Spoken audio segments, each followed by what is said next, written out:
Welcome to this BVTV Marketing Today Spotcast Trilogy, coming to you from the UK studios of BizVision. I'm your host, Malcolm Gallagher. With over 600 of these Zoom interviews in the last 18 months, the production of over 500 learning videos and 14 BVTV channels, you could say I'm passionate about video marketing. I know it works, but my challenge, like so many, is the constant evolution and change that's happening. How can we all keep ahead of the curve? By talking to a true professional, that's how. Come with me to Chicago and meet from BSVP, that's Blue Sky Video Productions, Bruce Himmelblau. Hello, Bruce. Hello. Good afternoon there. Good morning here. Yes, I know. A lovely time difference. So, Chicago, go on, tell me, is it windy today? We are called the Windy City, I think mostly because of our politics, not because of our weather. But it's nice, calm, and cool. I'm thinking 32 Celsius would be in American. That would be like 85 degrees today. Oh, that's pretty good. We haven't managed that at all this summer, I don't think. So, Bruce, welcome to your BVTV Trilogy. Now, there is so much you and I could chat about, so we could easily fill a Netflix series of 3, I'm sure. So across the trilogy, though, let's focus on 3 areas.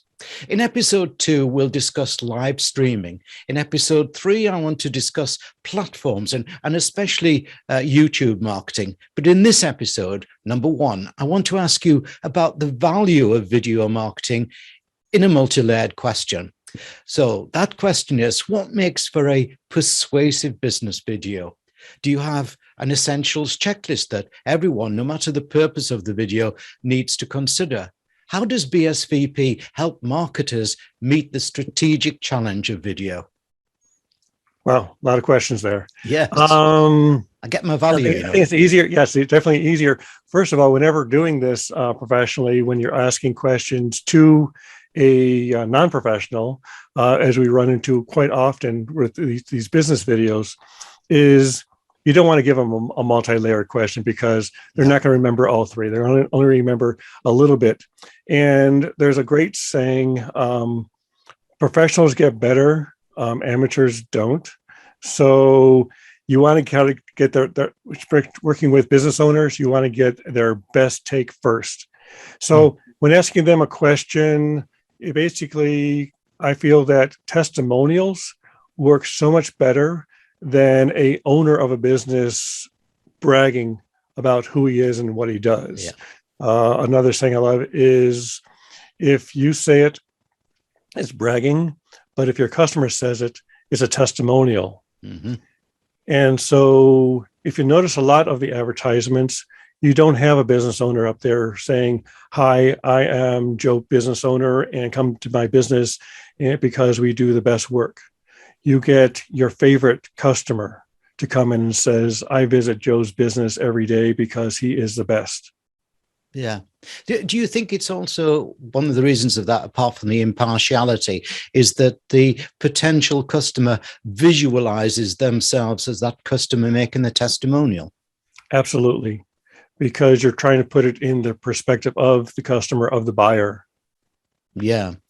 I must admit, I don't like those, let's call them sleazy auto sales adverts where, the guy says to you, "I'm the best dealer in town." It really doesn't work, does it?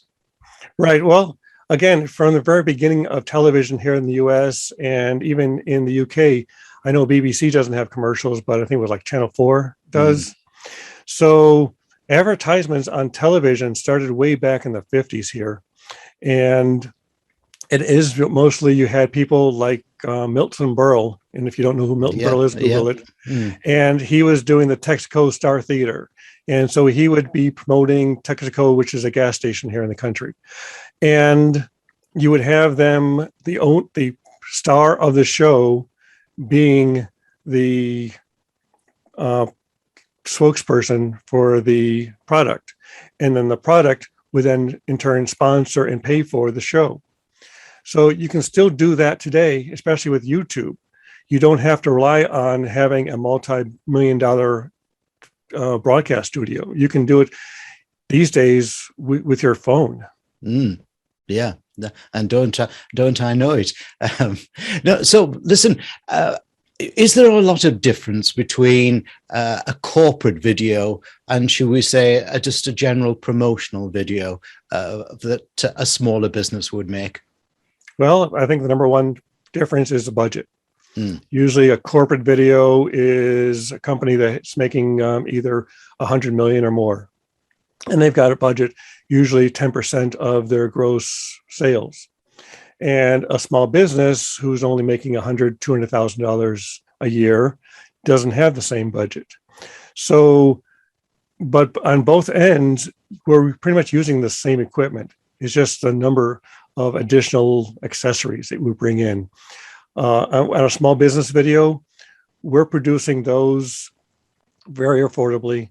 And one person, one camera, pretty much 1 hour on location, and they've been highly profitable. We have one business who came in and said a product he helps finance businesses and get loans to help for improvements or purchases. And it was kind of a hard sell because people really didn't understand what he did. It was they felt they can just go to the bank and ask for the money, and if they got good credit, the bank would give it to them. But what he did, he actually helped them struggle through all of that paperwork, because there's always more paperwork. And a lot of times people who own a business are running the business and they don't understand the finance and all the paperwork that's involved. And a lot of people have said that they would have given up halfway through the process because of all the paperwork. What he did, he came in and helped them close those deals. And using video, he asked those clients, how did I help you? How did my services benefit you? And we produced a series of 6 videos for him. And using those videos, he's gone out and marketed himself even more. He didn't have to be all places at all times. And he's closed multi-million-dollar deals using those videos, which cost him only a fraction of that.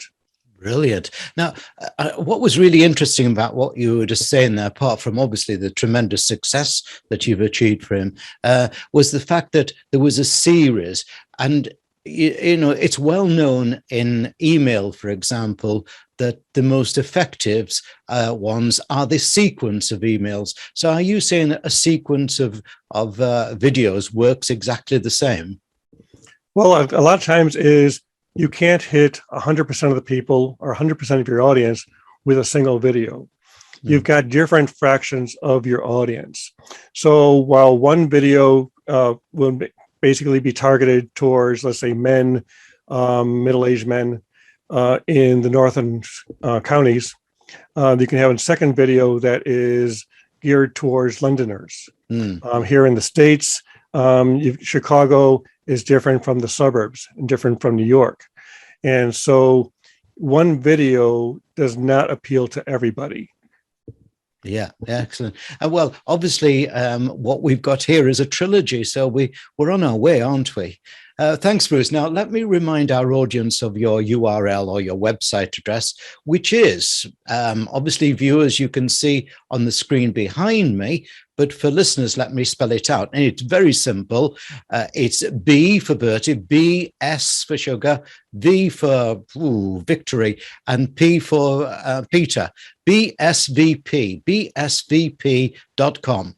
All the W's, BSVP.com. As I said, I'm committed to video. It's given me access to parts of the world and people, such as experts like Bruce Himmelblau, that without it would have been impossible. Thanks, Bruce. And I'm looking forward to parts 2 and 3 of the trilogy in the sequence. Thank you very much. Great having us. Thanks for being here.